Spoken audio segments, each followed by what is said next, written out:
Señora presidenta, señorías, paso a defender en un día, créanme si les digo, realmente complicado, pero no complicado para el Partido Popular. Yo creo que complicado para España, para los españoles y, desde luego, yo quiero invocar aquí el agradecimiento expreso a los 209.000 asturianos que confiaron en la coalición PP-Foro en las últimas elecciones generales. Con una diferencia de 60.000 votos respecto al Gobierno ausente y al Grupo Parlamentario del Partido Socialista Obrero Español. Les decía que no es un día fácil, porque en política, salvo los advenedizos, los que se guían por las ocurrencias, los que lo fían todo a las encuestas y a lo rápido, hay días realmente muy difíciles, de mucha complejidad y donde cuesta encarar discursos y debates. Y yo hoy podía haber bajado aquí o podía no haber bajado, pero realmente creo que en momentos especialmente complicados hay que estar donde tienes que estar,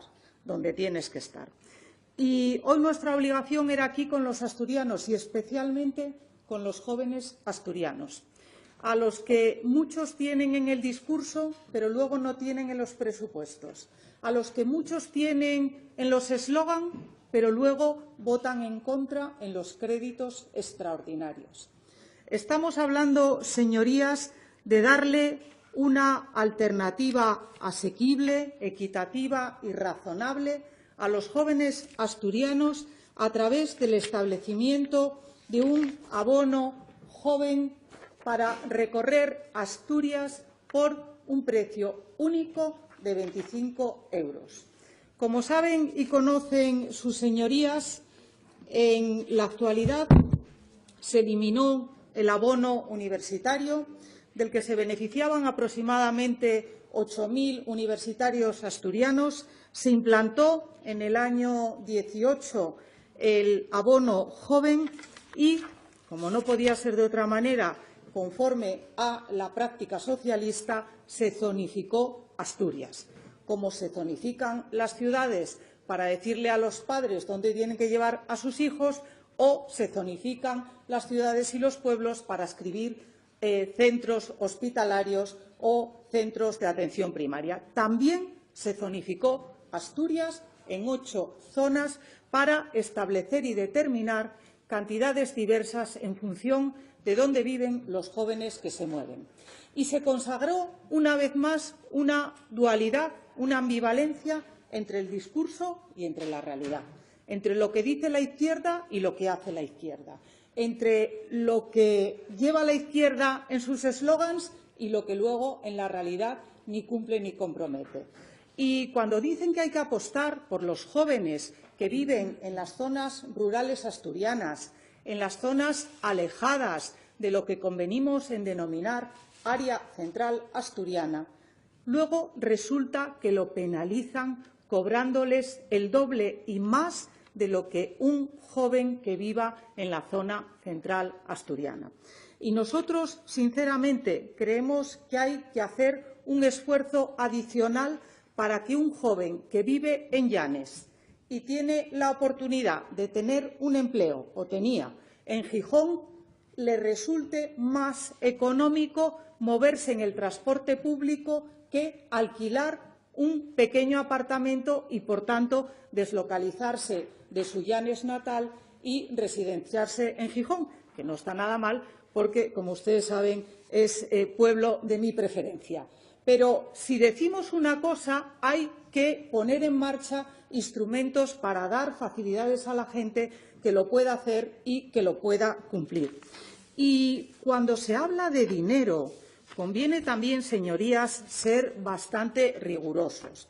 Como ustedes saben y conocen muy bien, el Consorcio de Transportes empezó su andadura en Asturias allá por el año 2002 y en aquel año había unas aportaciones de 1.100.000 euros en números redondos. En la actualidad, con esa carestía, con esa falta de equidad y con esa zonificación tan injusta que hace que los jóvenes de Oriente y Occidente no sean igual que los jóvenes que viven en el área central asturiana, tenemos una aportación de 30 millones de euros. Este ranking de incremento es una tónica habitual en la gestión de la izquierda y de los socialistas en particular. Todas las cosas empiezan con poco dinero y empiezan a engordar las plantillas, los coordinadores de los coordinadores, los directores, los adjuntos y al final acaba pagando el asturiano medio, acabamos pagando los asturianos de a pie todas esas políticas que ni son útiles, ni son eficientes, ni tienen equidad, en este caso, para los jóvenes asturianos. Y nosotros, señorías, lo planteamos en el crédito extraordinario.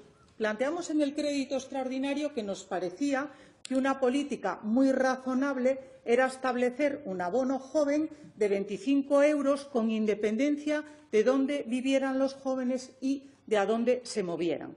Por aquello de la equidad, porque cuando hablamos de los modelos territoriales, bueno, vamos a ver lo que hablamos en el futuro.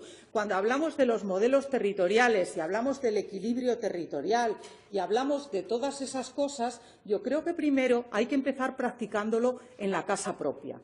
Es decir, no busquemos referentes fuera de las fronteras asturianas, en otras comunidades autónomas, practiquemos la equidad dentro de una Asturias a la que los socialistas tratan de forma muy desigual.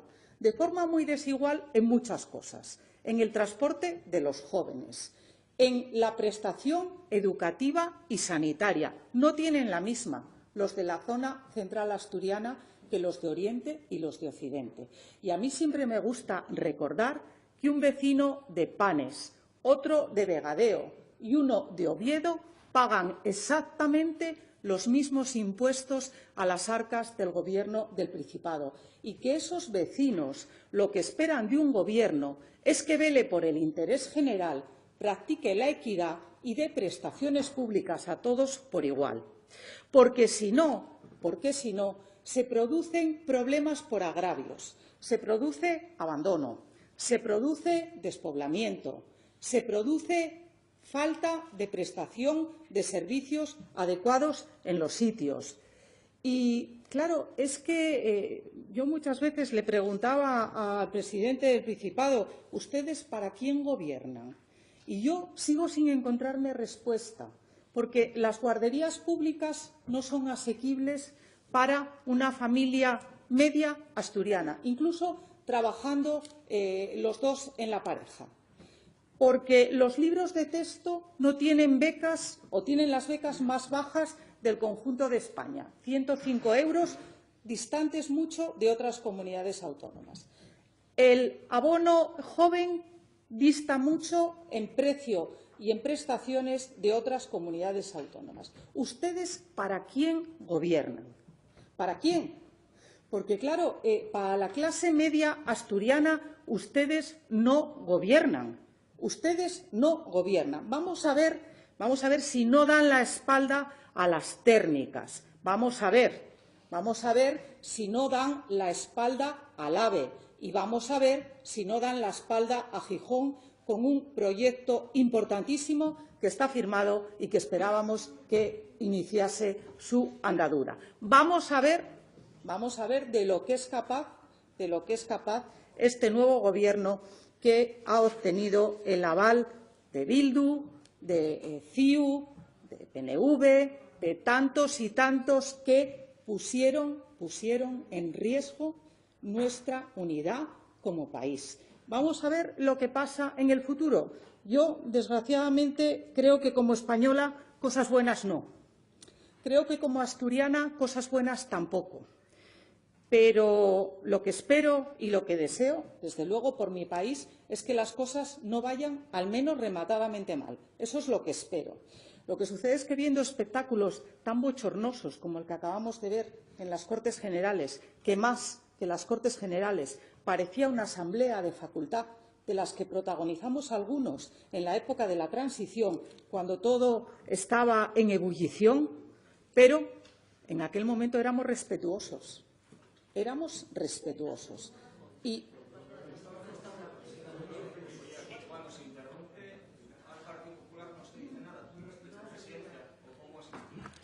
disculpe que está interviniendo. Continúe, señora Fernández. yo no necesito, señora presidenta, que nadie hable por mí. Se lo digo con toda claridad. Ni usted tampoco. Ni usted tampoco. Estaba en el uso legítimo de la palabra y voy a seguir haciendo uso legítimo de la palabra, porque en un Parlamento estas cosas tienen que producirse con naturalidad. Y si alguno se siente muy molesto por lo que yo estoy diciendo aquí, tiene dos trabajos. Tiene dos trabajos. Primero molestarse y luego aliviarse. Es los trabajos que le quedan. Porque, desde luego, ni nos van a arrinconar, ni desde luego nos van a humillar públicamente. Ni usted, fíjese, ni usted.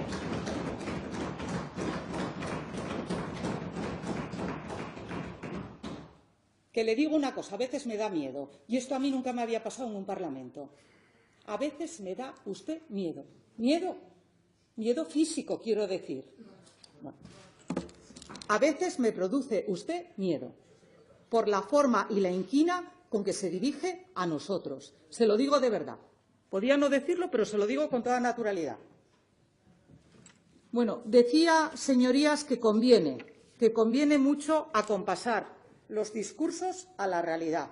Y conviene también mucho que dentro de esos compromisos, dentro de esos presupuestos, que, en fin, van a ser ahora un sinfín de recursos, porque ni Bruselas va a existir, ni tampoco va a haber control de déficit, ni tampoco la ley de estabilidad.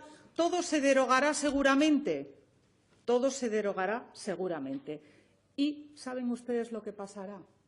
Lo que pasó hace no mucho. 3,5 millones de españoles más al paro. Eso es lo que, desde luego, a nosotros, a mí personal y particularmente, me parece un drama político y un drama social. Eso sí es un drama social. Eso sí es una preocupación inmensa para todas aquellas familias que habían conseguido, en estos años de tremenda dificultad, habían conseguido encontrar por fin un empleo que les permitiese acabar el mes. Y vamos a ver ahora cómo los ministros de Hacienda, de Economía, de Trabajo y de Infraestructuras lo aúnan todo. Bruselas, ya digo, se disuelve y probablemente nos encontremos como se encontraron algunos países de la Unión que tuvieron que rectificar por las políticas sin fin que pretendieron llevar algunos a término. Señorías, yo de forma mucho más modesta, fíjense ustedes, no pido nada de todas esas cosas que dicen algunos que van a pasar desde el lunes, solamente les pido que aprueben una iniciativa para que los jóvenes asturianos puedan pagar solo 25 euros y los de Oriente, Centro y Occidente se puedan mover con toda libertad y pongamos en marcha un instrumento de equidad. Muchas gracias.